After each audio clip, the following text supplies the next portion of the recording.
From WFRV Local 5, your local election headquarters. This is Newsmaker Sunday. Good morning. Thank you for watching Newsmaker Sunday today. I'm Tom Zaleski. Election season around the corner, and of course, a lot of big races going on in our state. Of course, the presidential race and then the race for United States Senate, but also some big races because of redistricting. One of the biggest races that we are keeping an eye on right now is the race in the newly formed Senate District 2, which has been held by longtime legislator Rob Coles. Republican State Senator Eric Wimberger is running for that District 2 seat after serving in District 30. And on the Democratic side, former WFRV News Director Kelly Peterson. And joining us this morning is Kelly Peterson. Welcome home.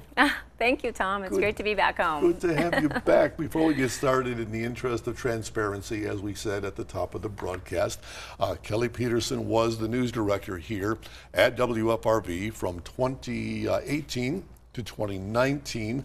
So Kelly Peterson was at one time my boss.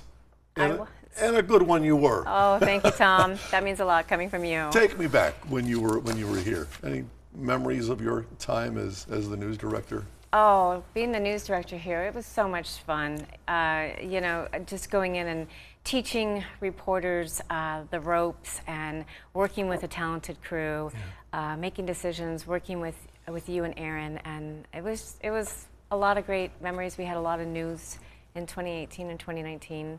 So we were busy. and you had some background here as a news director, because you're not just a TV news person. You're an award-winning journalist. Mm-hmm. You have 4 Emmys for your work producing documentaries on education, healthcare, also trafficking. When you were making these documentaries, I take it that you got a really in-depth look at some of these issues. What did that teach you? Well, that's one of the reasons why I love being a journalist, because I learned so much about so many different topics, so many important topics and life-changing topics. And with long storytelling, it really gave me an opportunity to dive deep. And I love being in a community where my voice and my writing could help people. Mm-hmm. And that's very important to me. You're currently a college educator. How did that come about? What are you doing? Where are you? Okay, so I've actually been teaching college courses since 2013. And now I teach also at NWTC here in Green Bay.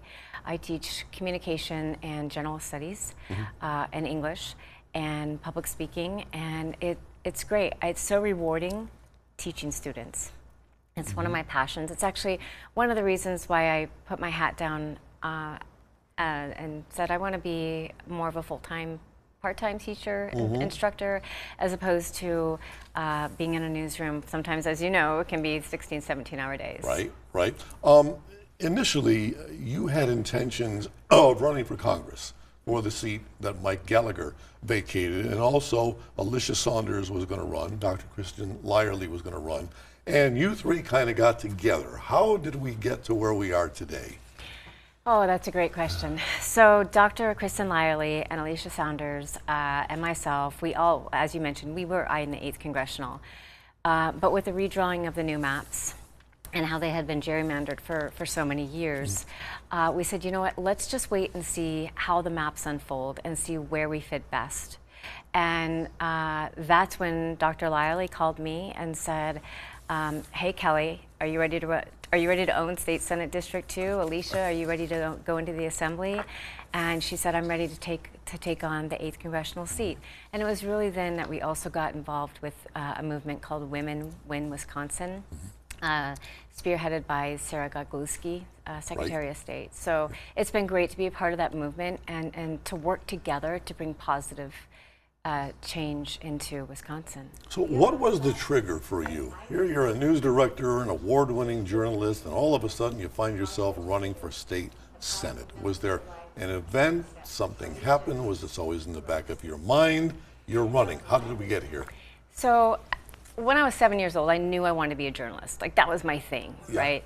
But I knew as I got into my 20s, after going back and doing research on certain topics and interviewing policymakers and senators and assembly It was a time then that I questioned, is this something that I would want to do? But in my 20s, I was having a really good career, and I let that ride all the way until here, 2019. And I kind of thought about it a little bit, but then the fall of Roe really woke me up. And as I was going into the community and engaging and talking to people, I quickly learned that I wasn't alone with my concerns. I wasn't the only concerned citizen where our rights were being taken away. And that's when I became a little louder and decided I'm going to put my hand in and run for state senate in District 2. And that and other issues as well. But it was the fall of Roe and really talking to people and hearing their concerns too, and knowing that there's something I could do to help protect women's rights. That's important to me. And it's important to a lot of people whom I've been engaging with as I've been going out talking to people. It's one of the main things I hear when I'm out talking. Sure. We have much more to come with Kelly Peterson right after this, so please stay right there.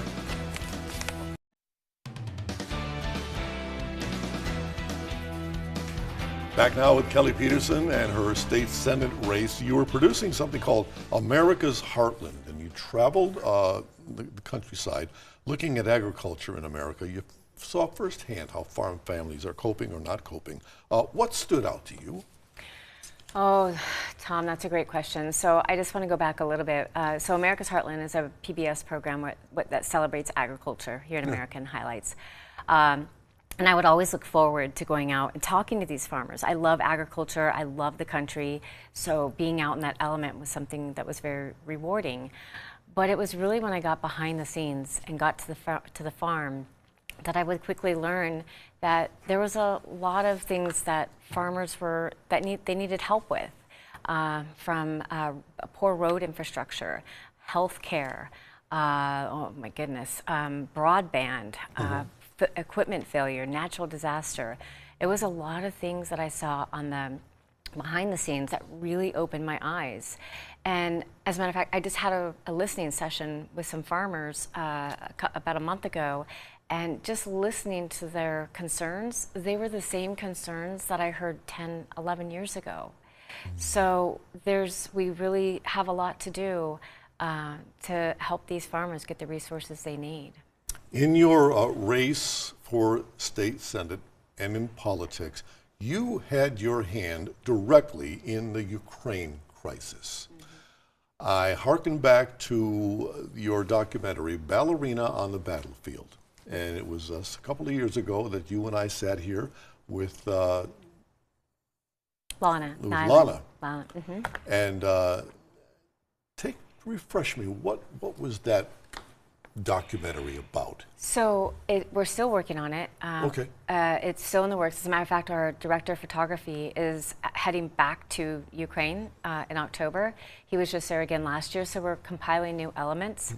And there's actually, so it's about a woman who helps get medical care and humanitarian aids to the towns that have been hit by the Russians. And she really, I mean, I have Zoom calls with her, and I'm still hearing sirens going off, and it's almost like it's almost like a norm now for them when they hear these sirens go off. So that's still happening. It's very much still hit by the Russians, and it's something that's very near and dear to my heart to work on this documentary and to help get the word out about her story, her personal story.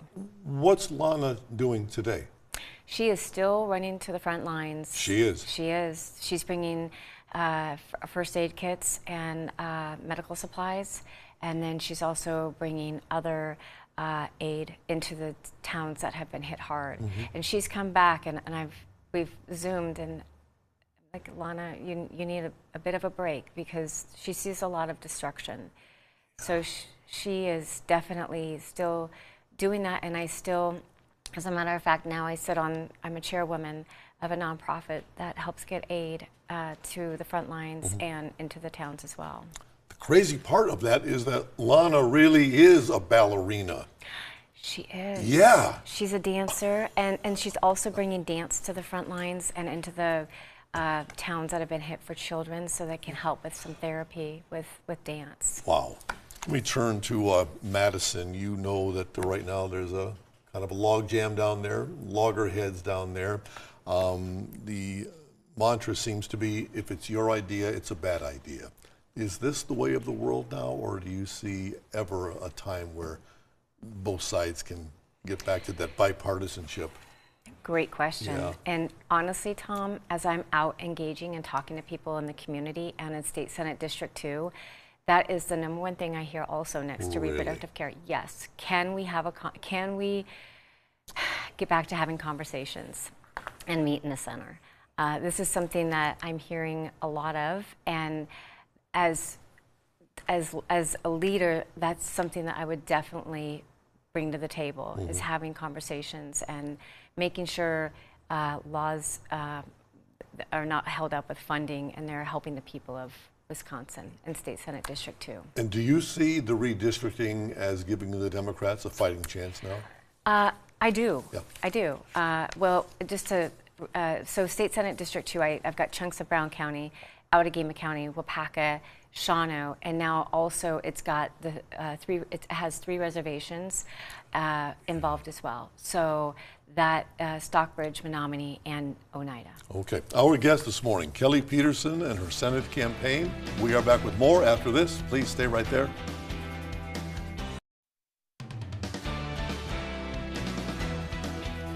Back now with Kelly Peterson running for a state senate in Wisconsin. We touched on the reversal of role a little while ago. When that decision came down, what was your reaction? I was devastated. Yeah. Yeah, I was devastated. It actually was the reason. It's the reason I'm sitting here talking to you today. One of obviously other issues, but it was something that we had fought for as generations, years and years ago, to help protect women's rights. And now that's another uphill battle that we're facing this election. Yeah. 2023, as you mentioned earlier, you joined Women Win Wisconsin. What was the mission? What's the goal of that organization?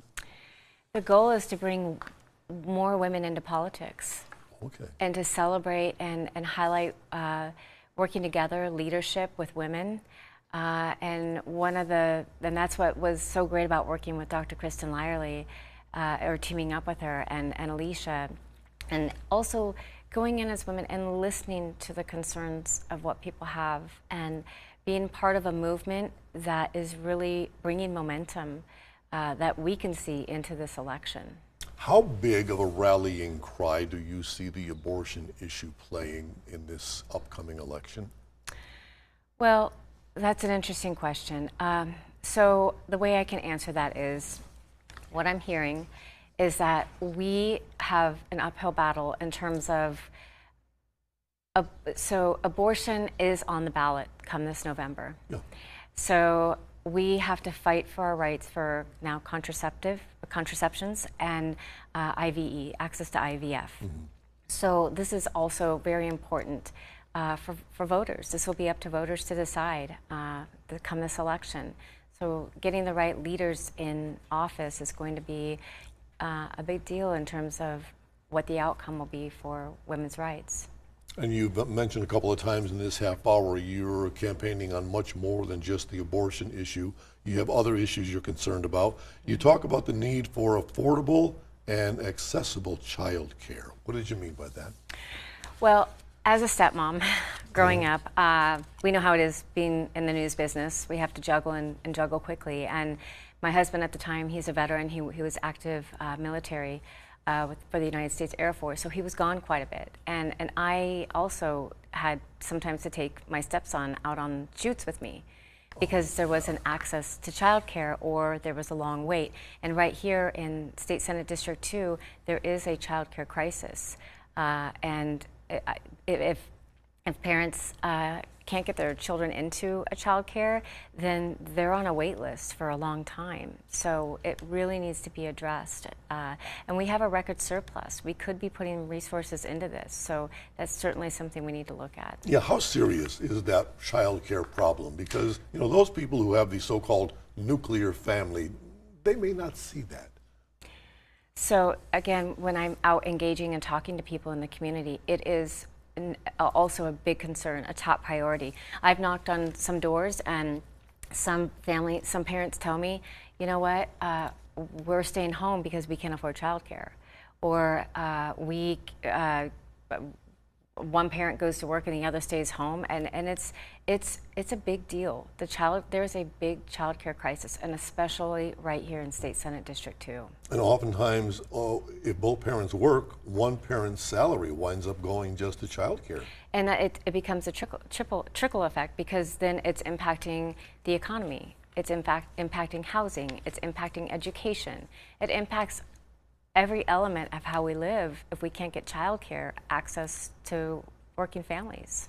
And I know we always say government is not the answer, but what can government do about that? Well, they can start by listening, having those conversations.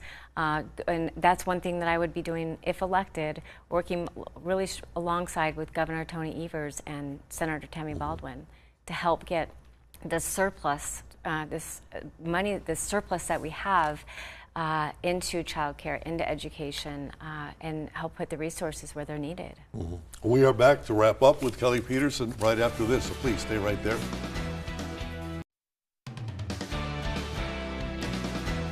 Back now with State Senate candidate Kelly Peterson. You've been on the campaign trail for some time now, a bit different than the work you're used to. Well, what's it like? How's it going out there? It's going really well. Yeah. I love talking to people and engaging with people. As a matter of fact, I was just at the Bondwell parade yesterday, walking in the parade, and just having conversations with people and seeing what their concerns are coming up this election, and saying hello and meeting new people in the community. It's wonderful. It seems that people appreciate that, whether you're elected yet, whether it's a person already elected. People don't get enough of that, of getting face-to-face contact to tell that representative exactly what I want. And you know, Tom, that's important. Yeah. Because we need to hear so we can take that voice to Madison. When I'm on the phone too, I'm hearing having the same conversations, and it gives me a lot of momentum, so we can take it to Madison and make some change if elected. And the folks who are out there talking to you, what's top of the mind for them? What's top 2, 3, 4 issues that you are hearing that seem to affect everybody? So I would say protecting women's rights. That is up there, and it's not just Democrats. It's moderate Republicans and independents as well. Okay. I'm hearing this from all sides. Another really important one that impacts everybody is childcare, which we were just talking about. The childcare crisis, helping to get the resources needed so we can get parents back to work. Education, Tom, I'm an educator. Mental wellness and making sure we have the resources for students who are going through some mental wellness challenges. That's very important. And I'm boots on the ground in the classroom, and I hear and see that from my students quite often. So I would say, and agriculture, farmers, and healthcare. Those are the big ones that I'm hearing. You are running against Eric Wimberger, and it has been a relatively clean campaign so far. We haven't heard any negativity coming from either side.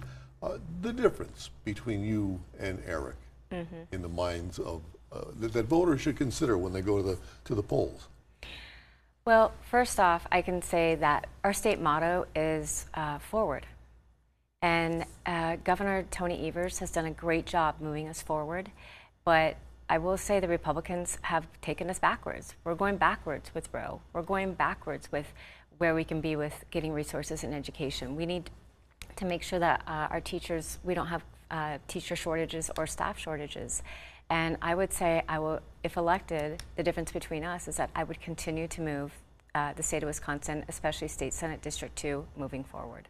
Do you think we're ever going to get some spending done out of this big budget surplus that we have, or is it just stuck there? I hope so. And PFAS is another big issue, where we have $125 million budget or revenue, and it's just sitting there.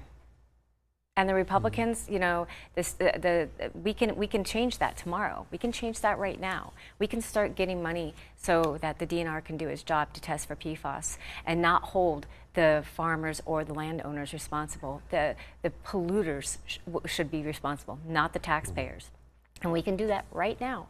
if the Republicans would release some of that funding. All right, Kelly, I've got about a minute and a half for you to give the elevator pitch as to why Kelly Peterson ought to be sent to the state capitol. Well, it goes back to Tom again about being a leader. And I can definitely bring leadership to the state of Wisconsin, especially State Senate District 2.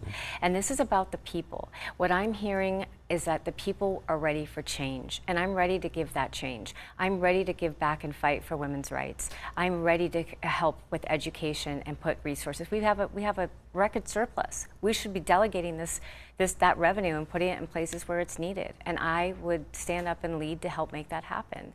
It's time. We're ready for change, and the people of Wisconsin, especially State Senate District 2, are telling me just that. Kelly Peterson, thanks so much for being with us today. Much appreciated. By the way, your seat is still in the conference room, waiting for you. I love that, Tom. Right. And if you have a newsmaker in your town who you think we ought to have on this program, let us know about it. Send us an email here at the station. And until then, we will see you next Sunday morning at 7:30. Have a great day.